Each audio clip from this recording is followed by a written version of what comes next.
하나님 감사합니다. 이 땅의 이 시대에 민족 위에 우리 조국 위에 하나님의 왕권이 임하기를 소망합니다.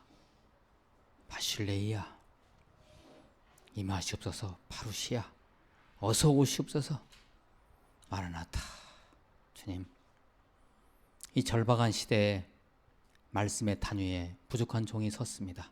말씀하여 주옵소서. 예수 그리스도의 이름으로 기도하옵나이다. 아멘. 우선 오늘 주신 우리 하나님의 말씀을 제가 먼저 읽어드리겠습니다. 오늘 말씀 주신 우리 공동체 주시는 하나님의 말씀은 요엘서 2장 21절에서 27절까지 말씀입니다. 요엘 선지자의 말씀입니다. 구약성경 1272쪽에 있습니다. 읽겠습니다. 땅이여 두려워하지 말고 기뻐하며 즐거워할지어다. 여호와께서 큰 일을 행하셨음이로다. 들 짐승들아 두려워하지 말지어다. 들의 풀이 싹이 나며 나무가 열매를 맺으며 무화과나무와 포도나무가 다 힘을 내는도다. 시온의 자녀들아 너희는 너희 하나님 여호와로 말미암아 기뻐하며 즐거워할지어다. 그가 너희를 위하여 비를 내리시되 이른 비를 너희에게 적당하게 주시리니 이른 비와 늦은 비가 예전과 같을 것이라. 마당에는 밀이 가득하고 독에는 새 포도주와 기름이 넘치리로다. 내가 전에 너희에게 보낸 큰 군대 곧 메뚜기와 느치와 황충과 팥중이가 먹은 횟수대로 너희에게 갚아주리니 너희는 먹되 풍족이 먹고 너희에게 놀라운 일을 행하신 너희 하나님 여호와의 이름을 찬송할 것이라. 내 백성이 영원히 수치를 당하지 아니하리로다. 그런즉 내가 이스라엘 가운데 있어 너희 하나님 여호와가 되고 다른 이가 없는 줄을 너희가 알 것이라. 내 백성이 영원히 수치를 당하지 아니하리로다. 아멘. 참 소망의 말씀이죠. 실은 이 요엘서 말씀은 여호와의 날, 즉 심판의 날을 선포하는 말씀입니다. 그러니까 참 어둡죠, 무섭죠, 두렵죠. 두려운 말씀을 선포했는데 궁극적으로 요엘 선지자는 우리에게 소망의 메시지를 선포하고 있는 것입니다. 여러분, 하나님이 처음에는 징계하시지만 벌을 내려주시지만 우리를 사랑하시는 하나님의 사랑이 어디를 가겠습니까? 결국은 하나님의 사랑이 우리를 품어주시고 우리에게 복을 내려주시고 우리를 회복시켜주시고 우리로부터 두려움을 떠나게 하시는 분 아니겠습니까? 전쟁을 겪지 않은 저 같은 세대, 가끔 저는 하나님께 이렇게 감사를 했습니다. 하나님, 그래도 6.25 같은 전쟁 겪지 않게 하셔서 감사합니다. 좀 이기적인 기도인가요? 그런데요, 지금 이 시대가, 지금 우리가 당하고 있는 이 환란이 어쩌면 전쟁보다도 더한 것인지도 모릅니다. 물론 전쟁을 겪으신 그 세대분들은 이 얘기를 들으시면 아이고, 당신이 전쟁을 안 겪어봐서 그러지 겪어봐. 물론 긍정합니다. 그러나 그 시대, 즉 가령 한국 전쟁을 겪으신 우리 인생의 선배분들은 참혹한 시절을 겪어왔어요. 계속해서. 그죠? 힘든 시절을 겪어왔기 때문에 물론 힘들었겠지만 그걸 잘 견디셨죠. 그러나 이 세대는요, 지금 이 세대는 힘든 시절을 겪어본 적이 없어요. 그렇잖아요. 그래서 코로나19 때문에 상황이 이렇게 되니까 지금 여기저기서 아우성을 치릅니다. 지금. 그러니까 어떻게 보면 체감적으로 따져보면 전쟁보다 더할 수도 있습니다. 이 세대가 느끼는 바로는.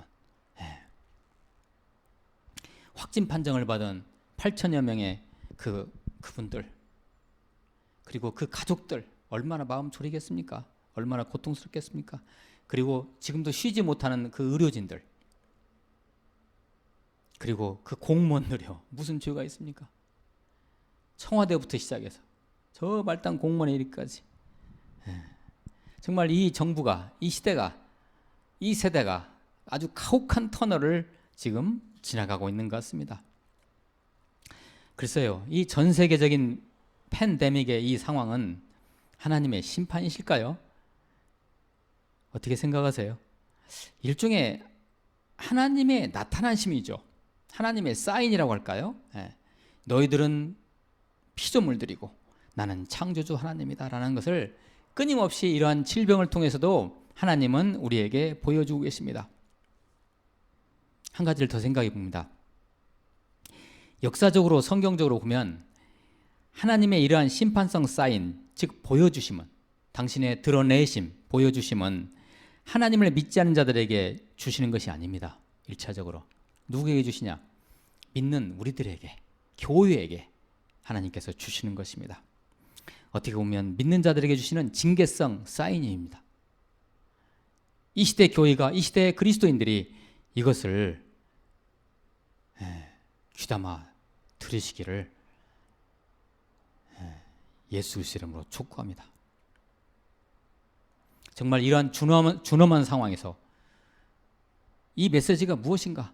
한국 교회에 향하는 우리 하나님, 우리 구주 예수 그리스도의 메시지가 무엇인가를 우리 조국 교회가, 우리 무디 교회가, 바로 저와 여러분이 이것을 이 시대에 들으셔야 됩니다.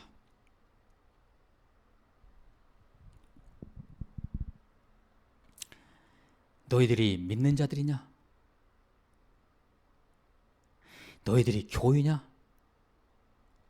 너희들의 살아가는 모습이 살아가는 모습을 보니까 나는 이런 말 하고 싶다. 내가 그렇게 가르쳤냐? 이 시대 그리스도인들에게, 우리에게 하시는 말씀입니다. 이러한 불안하고 암울한 시기에 믿지 않는 자들이 너희 교회들을 보고, 너희 믿는 자들을 바라보고 어찌할까 하며 벌벌벌 떨면서 교회를 바라보게 하고 교회로 오게 해야 하지 않겠느냐? 너희들 지금 뭐하고 있느냐? 그런데 그들이 교회로 올 가능성이 보이지 않는다. 전혀. 이것은 순전히 너희들 탓이다. 너희들 탓이다. 한국 교회 탓이다. 어떻습니까? 요엘서 1장 13절 말씀을 제가 읽어드립니다. 요엘서 1장 13절 말씀. 제사장들아, 너희는 굵은 배로 동이고 슬피 울지어다. 제단에 수종드는 자들아, 너희는 울지어다. 내 하나님께 수종드는 자들아, 너희는 와서 굵은 베옷을 입고 밤이 새도록 누울지어다. 이는 소제와 전제를 너희 하나님의 성전에 드리지 못함이로다. 너희는 금식일을 정하고 성일을 소집하여 장로들과 이 땅의 모든 주민들을 너희 하나님 여호와의 성전으로 모으고 여호와께 부르짖을지어다 라고 말씀합니다. 아멘. 선지자 요엘은 이어서 여호와의 날, 심판의 날을 선포하고 있습니다. 2장 12절 말씀입니다. 제가 읽어드리겠습니다. 여호와의 말씀에 너희는 이제라도 금식하며 울며 애통하고 마음을 다하여 내게로 돌아오라 하셨나니 너희는 옷을 찢지 말고 마음을 찢고 너희 하나님 여호와께로 돌아올지어다. 그는 은혜로우시며 자비로우시며 노하기를 더디하시며 인애가 크시사 뜻을 돌이켜 재앙을 내리지 아니하시나니. 어떻습니까, 여러분? 우리 한국 교회에, 우리 그리스도인들에게 주시는 말씀이 아닐까요? 그러나 오늘 하나님께서 우리에게 주신 본문 말씀, 선포하시는 이 말씀 내용은 아주 소망으로 끝납니다. 소망이요. 한번 보실까요? 21절 한번 보세요. 땅이여 두려워하지 말고 기뻐하며 즐거워할지어다. 땅이여라는 건 뭐죠? 이 땅의 사람들아, 이 땅의 교회야, 뭐 이런 얘기죠. 여호와께서 큰 일을 행하셨습니다. 들짐승들아, 22절입니다. 들짐승들아 두려워하지 말지어다. 들의 풀이 싹이 나며 나무가 열매를 맺으며 무화과나무와 포도나무가 다 힘을 내는도다. 여러분 이 말씀을 들으시고 보시고 한번 그림을 그려보세요. 지금은 힘들지만 지금 경제가 이렇게 되고 들에 싹이 납니까? 싹이 다 잘라졌죠. 무화과나무 열매가 지금 열매 맺고 있습니까? 열매 맺을 기미가 전혀 보이지 않죠. 포도나무 소출이 나올 것 같습니까? 전혀 그런 기미가 보이지 않지만 그러나 우리는 소망을 어디에 둡니까? 여호와 하나님 우리 구주 예수 그리스도 하나님 나라에 두는 것입니다. 그런 소망의 말씀이 계속 이어지고 있습니다. 24절입니다. 마당에는 밀이 가득하고 할렐루야. 독에는 새 포도주와 기름이 넘치리로다. 머지않아 전 세계 우리 특히 우리 대한민국에 이렇게 되리라고 여러분 그림을 그려보시고 기도하시기를 축복합니다. 26절입니다. 너희는 먹되 풍족이 먹고 너에게 놀라운 일을 행하신 우리가 기대하면서 기도해야 할 것은 바로 이것입니다. 우리 대한민국을 향해서 대한민국 교회를 향해서 우리 무디교회와 무디교회 성도님을 향해서 놀라운 일을 행하신 우리 여호와의 이름을 기대하는 것입니다. 너희는 먹되 풍족이 먹고 너에게 놀라운 일을 행하신 너희 하나님 여호와의 이름을 찬송할 것이라. 할렐루야. 내 백성이 영원히 수치를 당하지 아니하리로다. 이어서 27절입니다. 그런즉 내가 이스라엘 가운데 있어 너희 하나님이 여호와가 되고 아멘. 내가 이스라엘 가운데 즉 우리 가운데 우리 그리스도인들 믿는 자들 가운데 있어 너희 하나님이 여호와가 되고 아멘. 다른 이가 없는 줄을 너희가 알 것이라.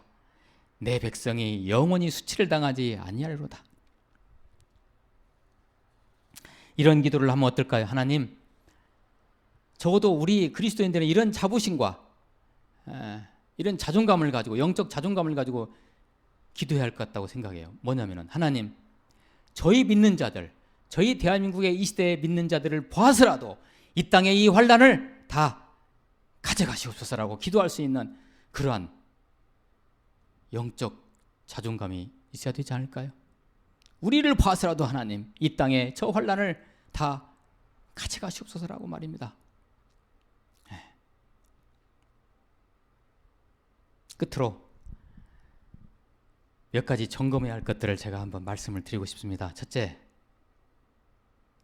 나는 이러한 환난의 시대에 나를 통해서 하나님을 예수님을 세상에 지금 드러내놓고 있는가?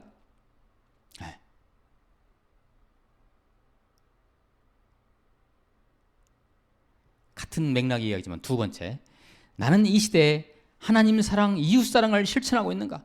여러분 교회만 우뚝 서가지고 십자가만 붙이면 무슨 의미입니까? 그게 그 안에 그리스도가 생명으로 존재하시고 사랑으로 존재하시는 것을 세상에 보여줘야죠. 그게 진짜 교회고 하나님 나라 아니겠습니까? 세 번째, 아무리 두렵고 떨리는 상황이 오더라도 나는 오직 하나님만 바라보며 그 나라를 세워가고 그리고 그 나라의 완전한 임함을 기다리고 있는가? 이 세 가지 것을 여러분에게 과제 아닌 과제로 드립니다. 우리는 하나님의 임하심을 임하고 계십니다. 임재하고 계십니다.